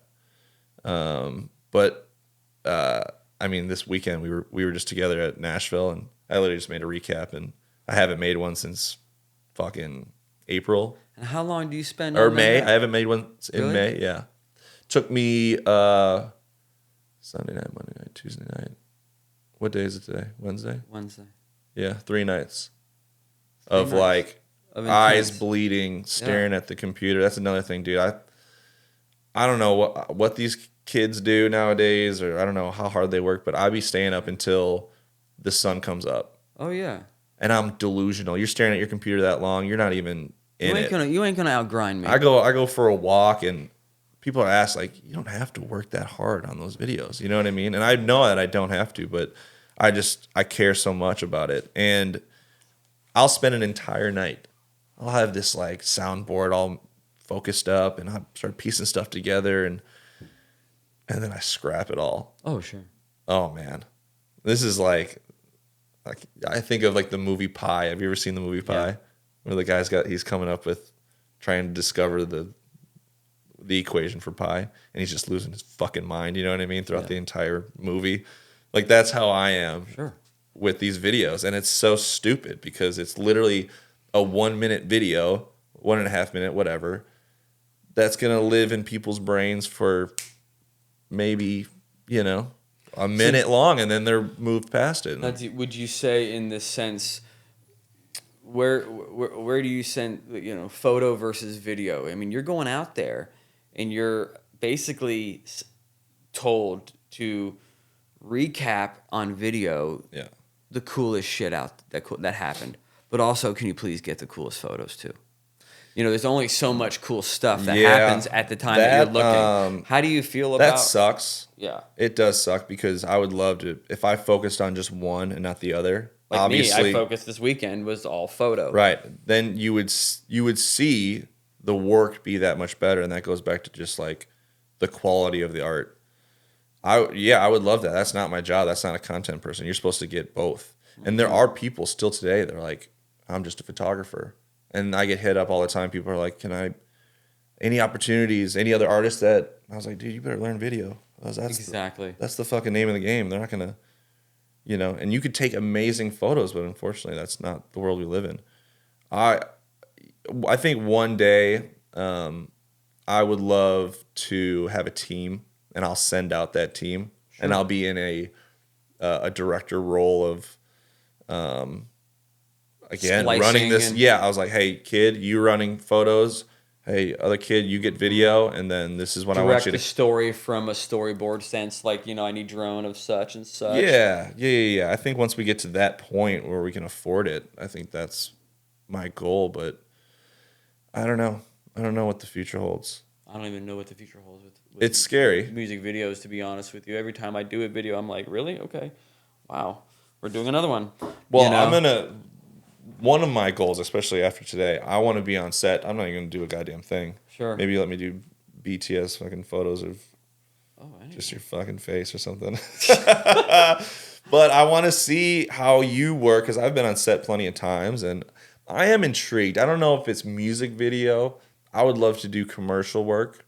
I would love to apply my style and talent to somehow, some way, like with your knowledge of production, and then apply it to a product-based goal. You know what I mean? And that's a new challenge. Mm-hmm. I mean, I've even noticed, even in my productions, I've had to scale back for sure. I mean, I've been, since the glory days, I can honestly say that the chart has been doing this the whole time. It maybe has a bump or two. Yeah. But it's becoming, every job I do is more lean than the last. Yeah. By lean, I mean less production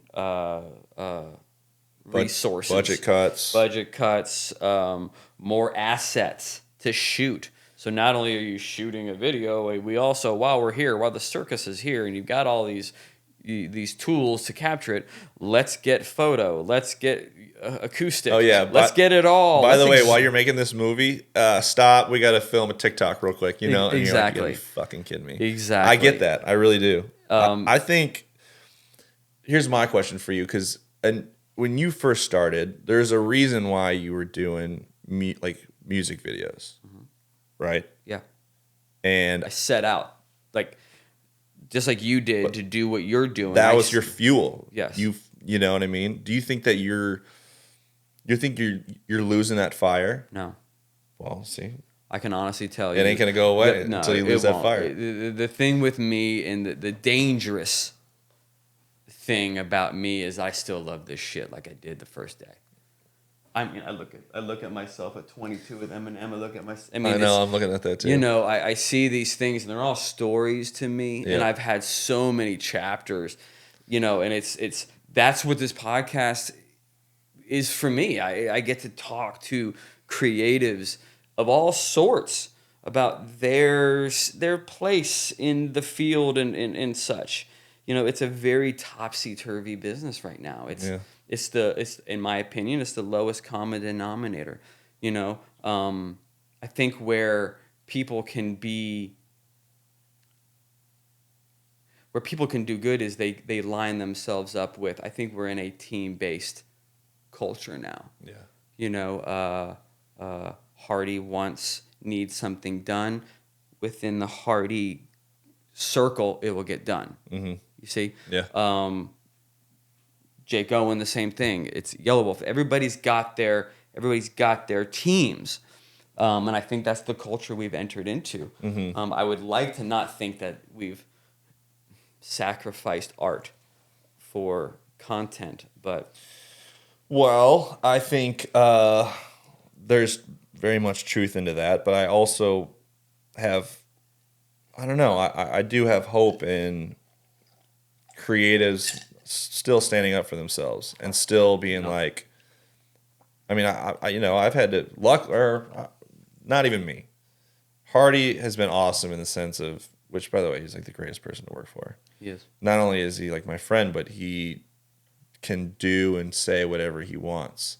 So once this TikTok stuff started blowing up, he's like, I ain't doing that shit. There you go. He goes, don't even, and Don't. his label will honor whatever he says. They're like, all right, fine, we won't have to do it. He's like, I'm not, So if we do a TikTok, it's basically just like a clip that I'm filming that's genuine, and we put it up there. So it's people like him. It's also people maybe like me or even you standing up, just being like, yeah, no, I'm not going to do that for X amount because that's not the quality of work you're going to get. Or, yeah, you want to make a 30-second visualizer? Well, maybe you should tell the story a little more and go into depth. It's a little bit more. We're going to war. Yeah. Yeah, I and would it love to sucks and it's have difficult. kind of like a menu sheet of sorts where if you need all these things, that it needs to be a la carted in such a fashion. It's not just we get it all because we're here. Yeah, That I hear that a lot with a lot of different directors, to be honest with you, where they're doing 3 times the jobs to equal what one job was in the past. And what that's saying is just that people are doing more of a content-based productions. It's more documentary based. Get the 3 cameras, Alexas, and go hose it down.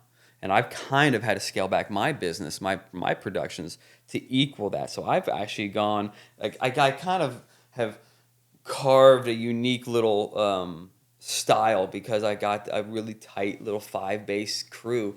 And we really do our front end homework. We scout extensively. We plan out our days extensively. yeah, you still do the work. Yeah, and therefore you're able to have a quieter footprint.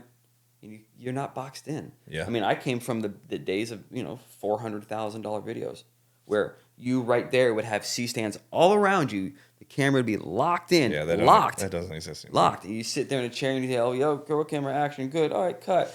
And you just yell to the person. Now it's just much more of a physical style of filmmaking. Yeah, I think it would be great to have someone in the music business, on the business side, to come in here and talk about that. Because the easy thing to say for us is like, oh, well, the marketing budget went from TV, right? Music videos or everything else, billboards, all that shit.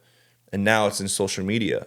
Well, it's still pretty damn cheap in social media. Absolutely. It's hitting eyeballs. But again, that's the right thing to say on our part. But then on their side is like, they'll maybe explain the science behind why songs, because the streaming took over and people aren't buying albums anymore. So that changed their whole business model as far as like, we have to focus in on one song. You know what I mean? Don't get me wrong, they're still making all sorts of money. All kinds, yeah. Yeah. But it everything changed when social media came about, and stuff that I'm still learning about, Do you think it's what is it, the quantity of social media that it's just constant? Again, I'm very fortunate, Hardy. I get to kind of set my own tone, but before I worked for him, it was super stressful, man. It was, yeah, in that mode of, people are trying to stay relevant and they want to grow just like any other artist is doing, and in their eyes, in order to do that, we have to have our socials to be just crazy and pump it out, pump it out. But get it out versus good. It is. I mean, that's my point. Is anybody can shoot shit?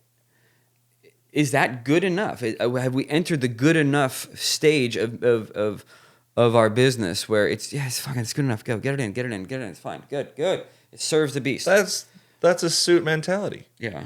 They're a numbers people. They're numbers, and they're by the schedule, and sometimes maybe it's not even their fault because the higher ups are telling them, no, we need this by now. I don't care what it looks like. Get it done. I remember sitting with Yellow Wolf, for the first time when I was like maybe 2 weeks into the studio. Yeah. And I was like, look, really what I think this needs to be, and I'm willing to dedicate myself for it.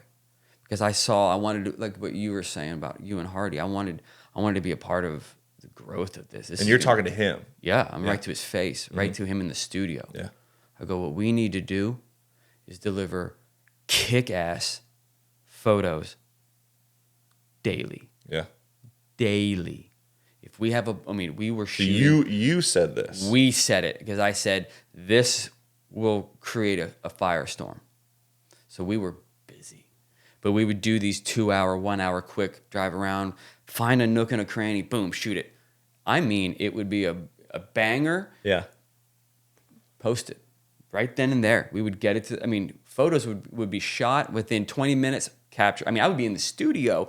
I would snap. You could show even my files from back in the day have like numbered, it was like love story. It's like 1, 2, 3, 4, all the way to like 45 folders. Because in one folder is like 7 shots. Oh, yeah. I'm like,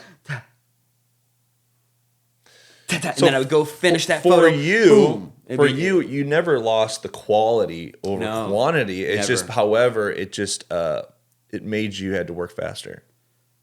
Yes. Which does have an effect a little bit on the work. For sure. I definitely, production has slowed down. Yeah. Drastically in the sense of like creating $100,000, $70,000, hell, $50,000 videos. They're very, very, very sparse now. We've entered the 30,000 now. Mm-hmm. And what's the point of 30,000 when nobody's really going to make much money, or at least as a director or as a company? That's the reality of it. Is like, yeah, crew, vendors, and such will make it, but after a while, like you said, you went through a rut. You were like an uninspired. I can tell you right now, I have done plenty of music videos. I don't need another 30. Yeah. A $30,000 video is going to be what? I know. It's just another something that probably I've already shot. Yeah. Because there's only so much you're going to do with that. Mm-hmm. So that worries me in the sense of who is doing those. And, it's the new crop of content guys. I think they can direct, but they've never directed. They didn't even come from that era. Yeah. They were, in a sense, they grabbed a camera, they figured out some things, and now they're coming in, and now there's a problem because record labels are saying, these are frustrating to execute. We're not getting exactly what we're hoping for. Because you're hiring talent that's not necessarily ready for the big game. Yeah. Yeah. Honestly. Yeah. You're mixing oil and water or whatever that is. Yeah. It's not working. Right. I don't know what it is. For me, photo and having my hands and my feathers in many different caps. Answer this, works. Because again, I'm learning just as much as you are from the content base, but on the production side, and this is only just from word of mouth of what other people have gone through. Has there ever been a change in, I want to be able to say this right, like your artistry integrity? And I ask that because there had been a shift in the midst of all of this where basically record labels were and still are today, they're the ones pitching the ideas. So they would essentially go to you and they would go, this is the premise and we want you to shoot the premise.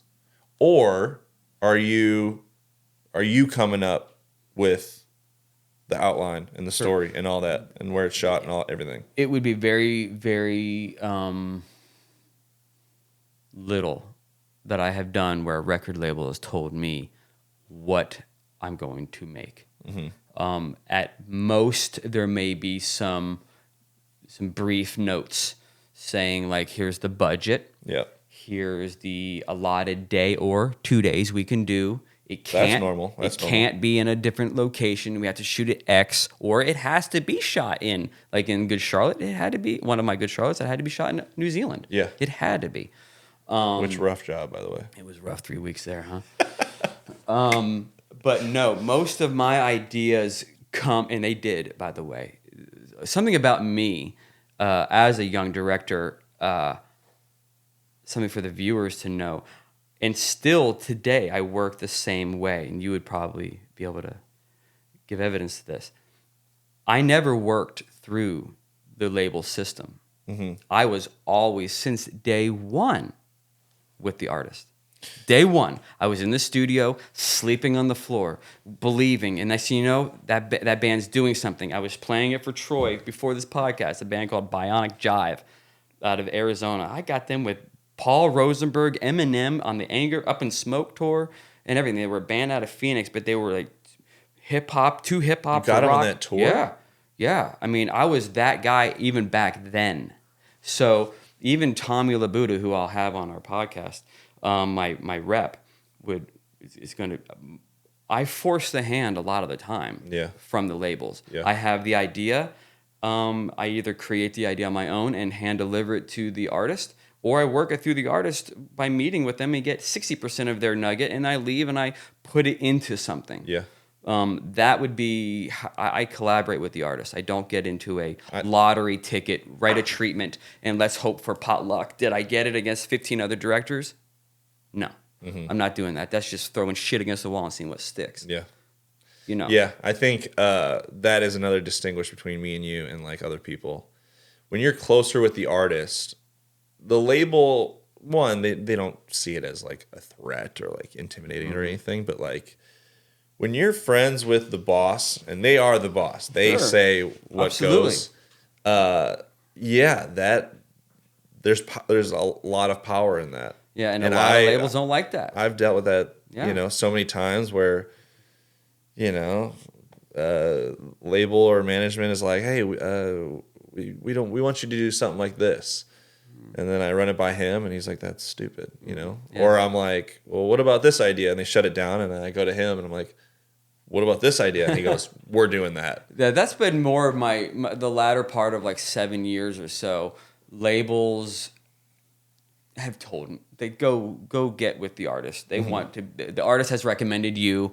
We want a formal introduction that we want to do this. So can you, when you talk to the artist, let us know what you guys have planned. Well, that's kind of what it's become. This is big for, again, it would be good to have somebody from the business side to be on this, is that they should learn that. They should know that there's power in relationship to get the best out of what they need. You know what I mean?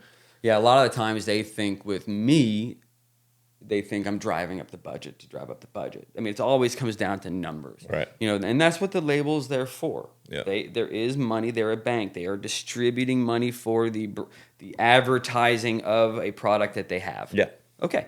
But, you have to shape your career. You do. You don't just wake up one day and say, hey, I'm going to call the shots. No. I mean, I do a lot. But I also do it in harmony with what they want as well. Yeah. You know what I mean? The artists know that I have their back, but I'm also an ear to what the client needs. Yeah. So I mean, it's important to have that balance. Yeah, absolutely. It is a balance because they are writing the check, and everybody needs to be moving in that way. But I have noticed that it is becoming, even in the production side of things, the budgets are much less, and they want more, and that's really hard to do. But again, to go back to that, the concept of, and that is where you should pride yourself on, and that's where I pride myself on, is having that. It's always been the relationship with the artist. The art. There's the reason why you get the picture in the room, and not right when he walks out. Absolutely. And there is a difference between those two pictures. Absolutely. You know what I mean? And I hope all creatives understand that, and I hope all anybody in the business should know that. I think I always said that, even not just on your side, but even on my side, I always said it's 80% of who you are. Of course. If you aren't chill, easy to work with, passionate, fucking, again, if you're not a friend of the artist, they're not going to want you around. Then you're replaceable. And obviously you need to be good at your job, but I've always said that. That's super important. Ian Tongi said something, the American Idol, when I was just with him overseas, and he said to his best friend, nonchalantly, he goes, do you know what I love about Spidey?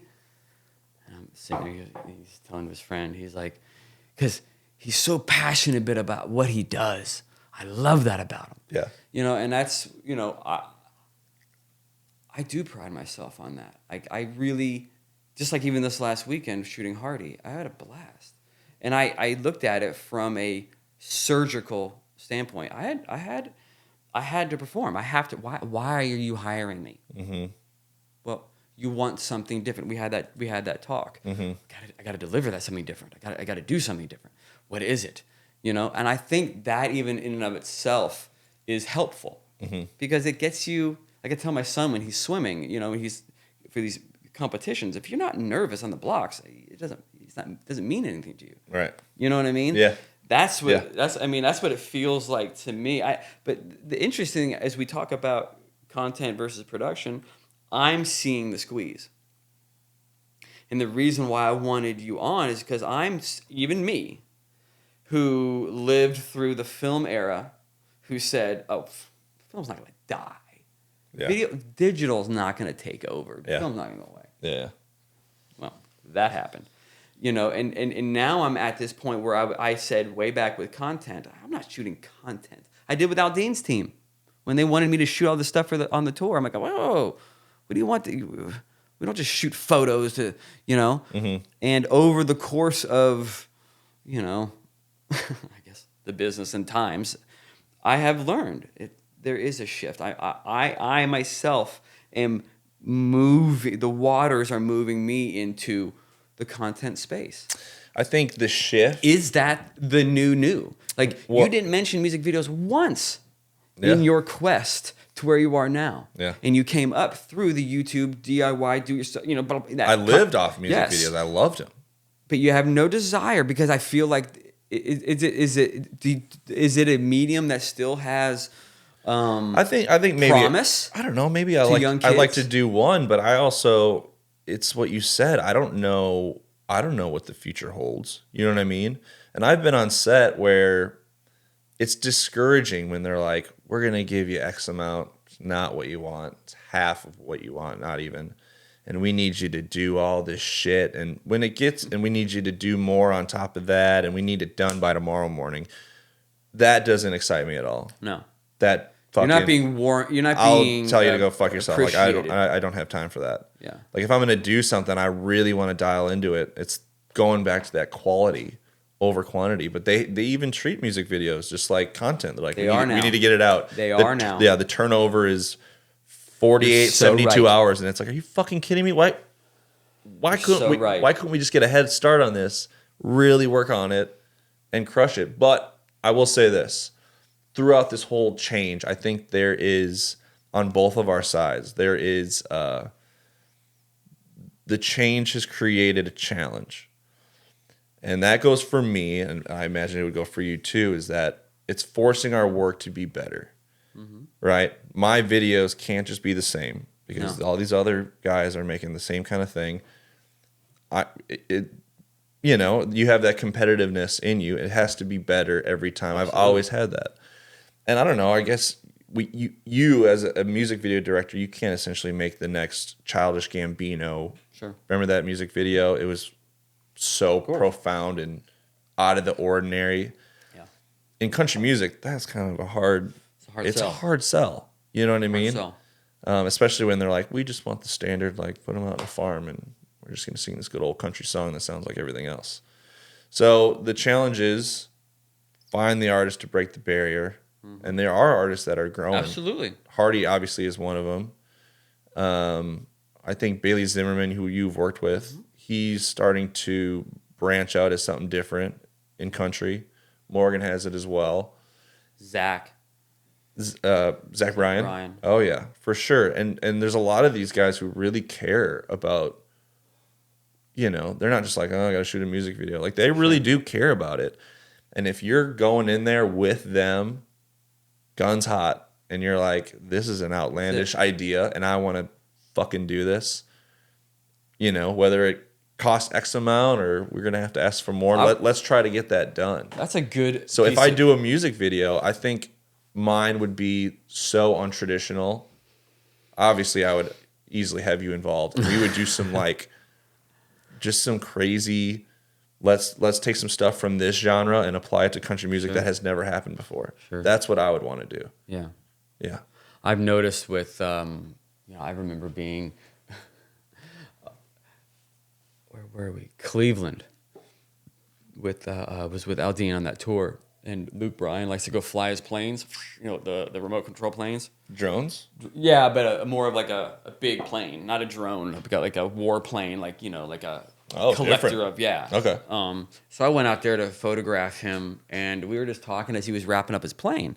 This was back in 2013, and Luke goes, "Yo, hey Spidey, how come I don't see your name on the screen on the videos anymore?" I'm like, well, Luke, I stopped kind of caring when the artist stopped caring. He goes, "Well, can't blame me for that." There's so much truth into that. There's harsh truth it's in that. like, I have to care. I have to want it. I have to, I've noticed that when I show the passion, just me, and what I have towards an artist and what I want to do, it's always well received. Yeah. It never falls on deaf ears. Yeah. You know what I mean? Like, I think the will to want to be great shines over everything. Yeah. You know what I mean? To me, I don't know if people have that inner fire. I think after a long time, even with artists, you get to a point where they're getting a paycheck, they got a family. It just kind of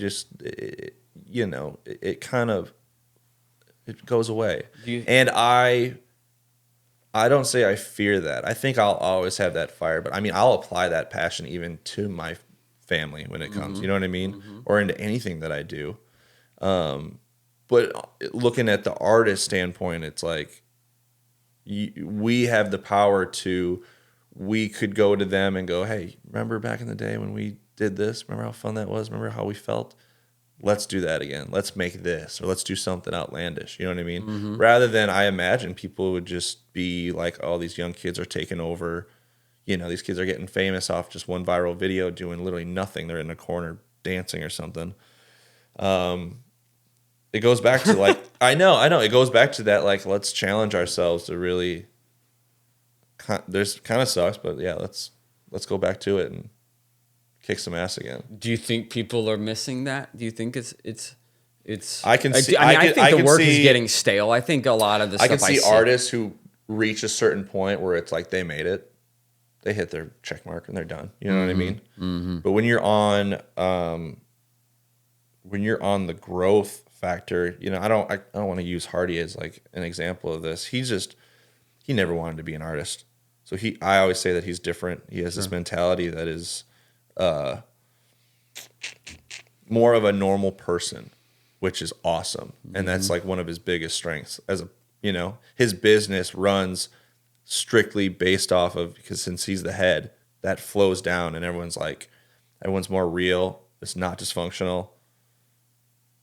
Whatever. There's pride in that. And so I think if the artists find that passion again, to go back and go, let's get that feeling that we once got. It's putting a lot of stock in what we do with these artists to think that they're going to really listen to that, and take heed, That it's up to you whether you want to do we want to hit up the guy who made it and he's going to be well off and he's whatever, or do we find the new kid to revamp that, to define that passion again? You know what I mean?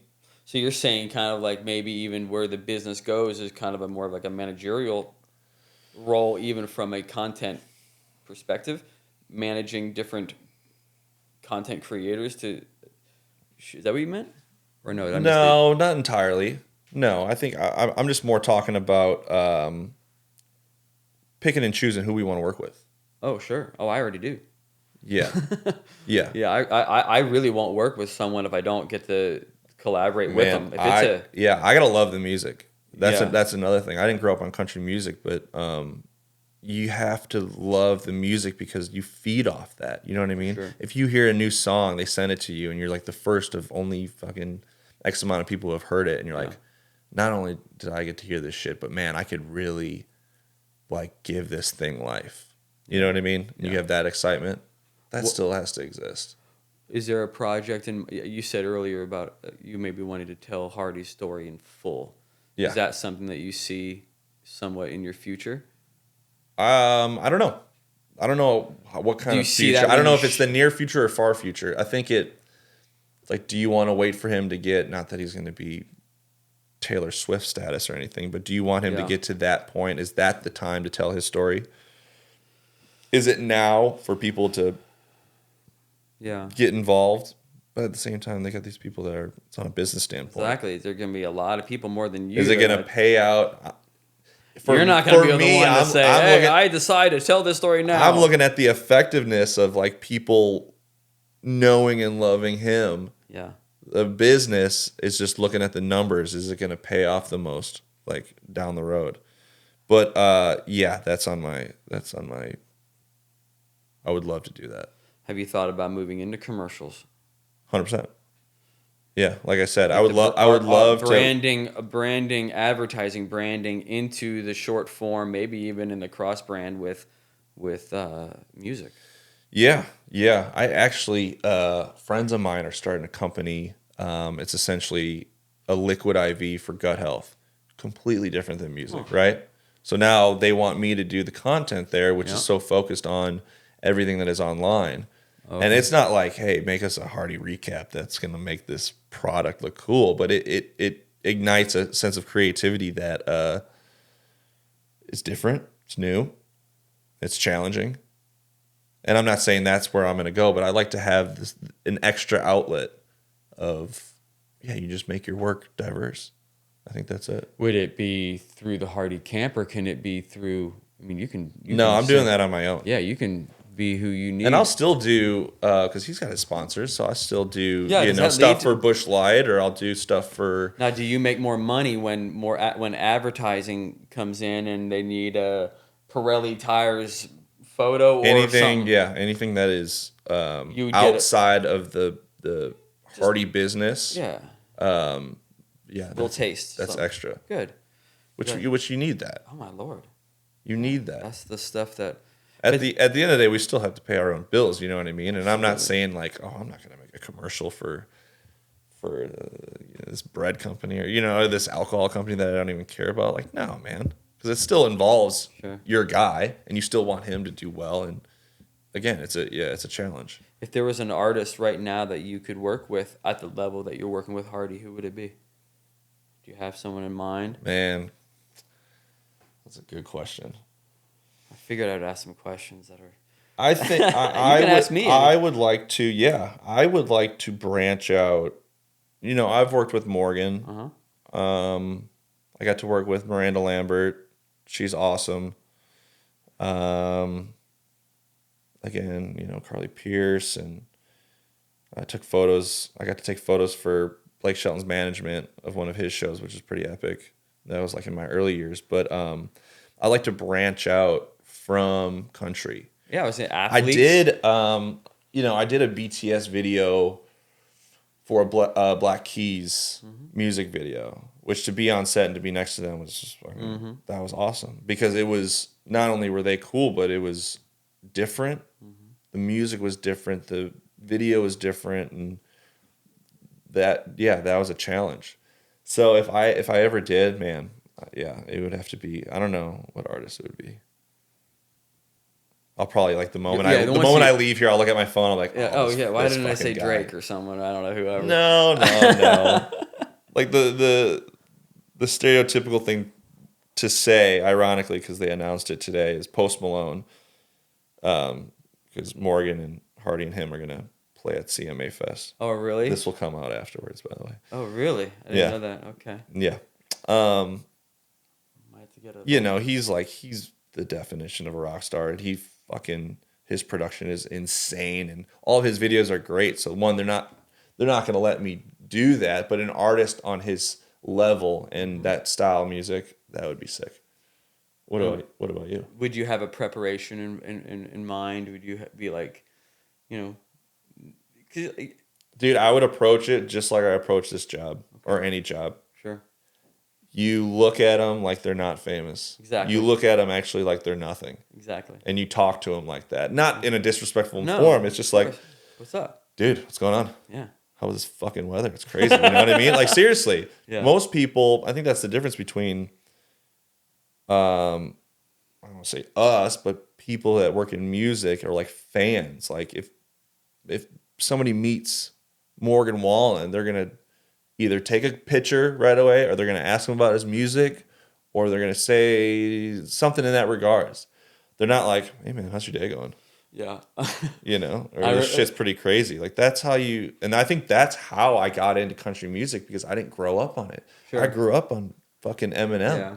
I didn't grow up on, I didn't care about all these guys. So I would go to the CMA Awards and I'd be like, who, I don't care. You know what I mean? I saw think- Steven Tyler and I freaked out about him. I honestly think that was one of my claims to Nashville as well.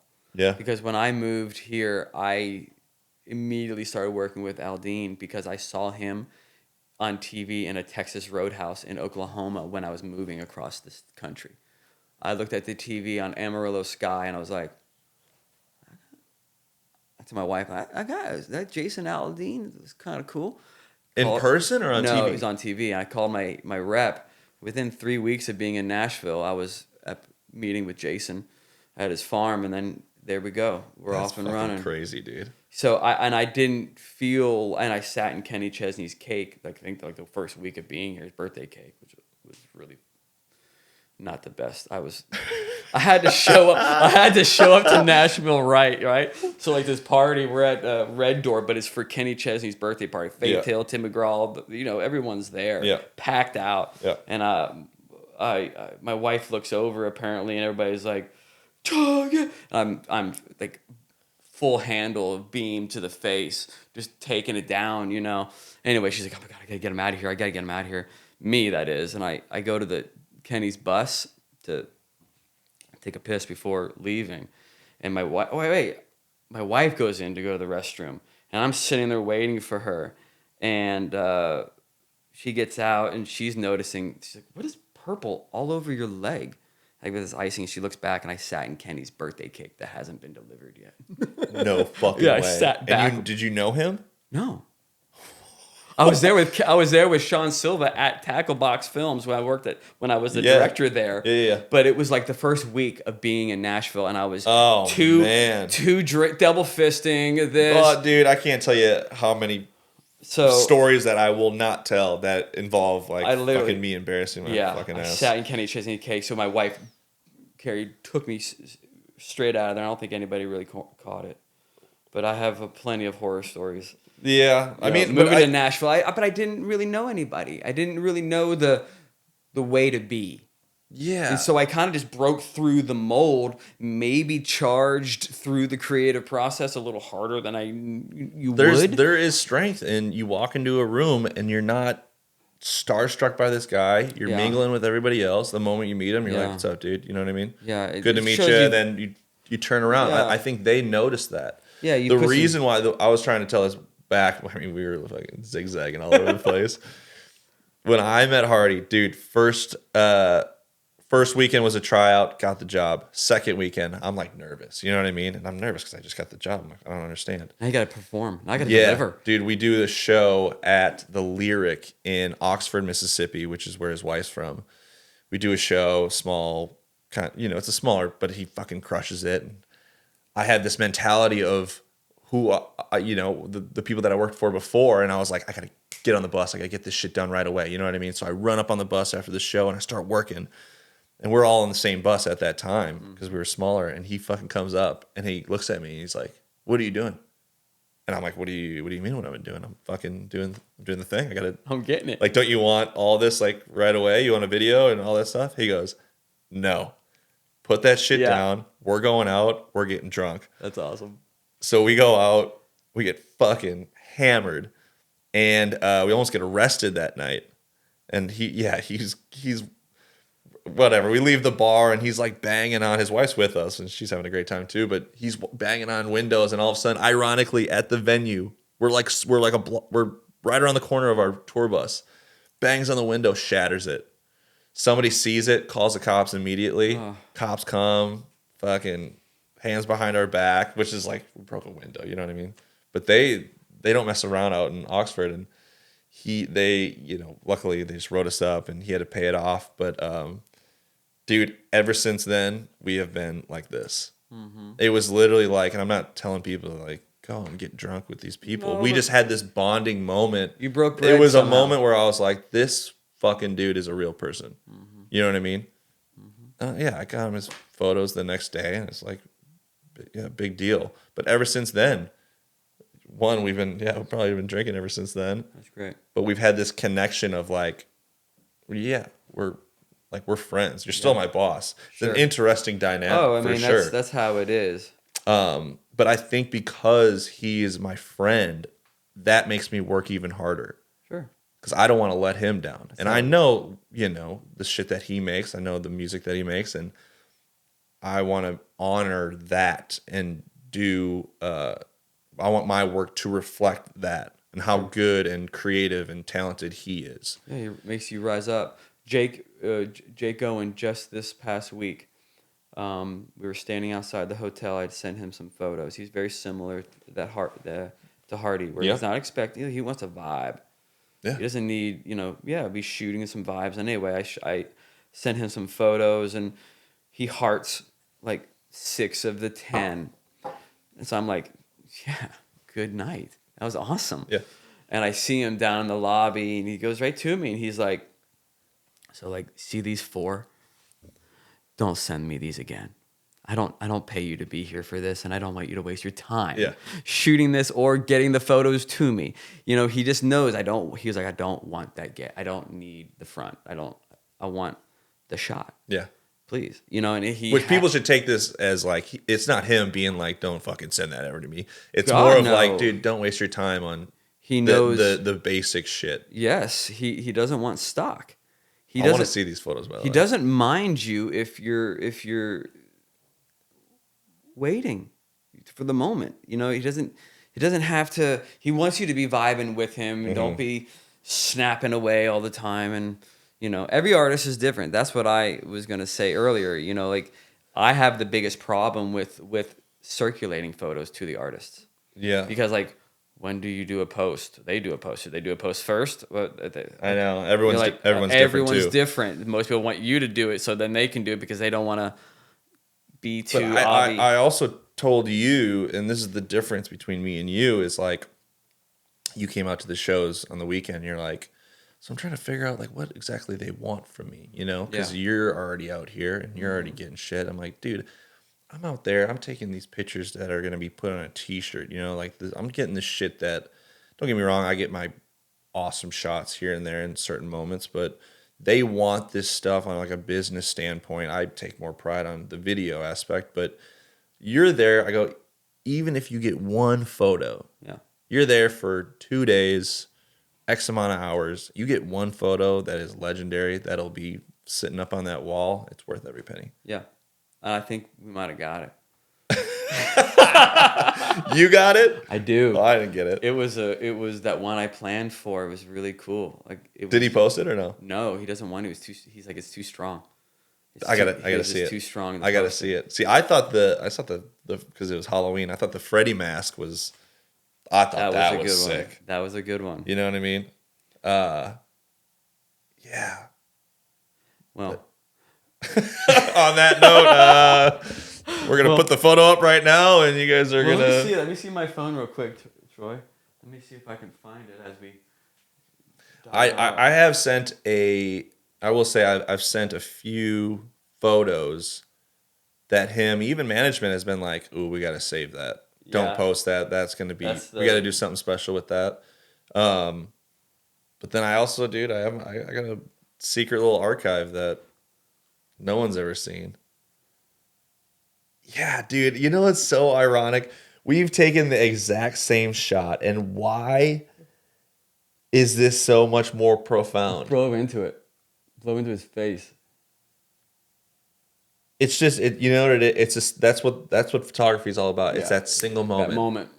The moment 1 second before then can be ruined 1 second after that. Absolutely. Like even when you're going through, you're like, nope, back. Yes. And it's all happening within a matter of. And you're scared to click that one. You're like, ugh.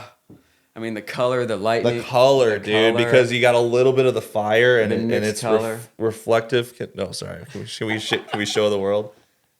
That's so awesome, dude. And the fun thing about that photo is that it's planned so for crisp, it. I planned for that was with the stool. And that's the one where I jumped down because I thought I was going to miss radio. This is radio song. That was it. I thought I was going to miss it. Told you. Anyway, man, I'm so stoked that you came by. Do you have 5 more hours? We can just keep this thing running. Man, I don't even know how long I got a full bottle of whiskey. I don't even know how long we've been going, but I mean, this has been fun. Has it? Yeah, this is good for everybody and anybody to just, we got to talk about this shit. We stay behind the camera, and it's not about being in front of the camera. No. It's about when I was getting up, man, no one told me what to do, how to do it. Well, I had like maybe one guy, but this is going to be great.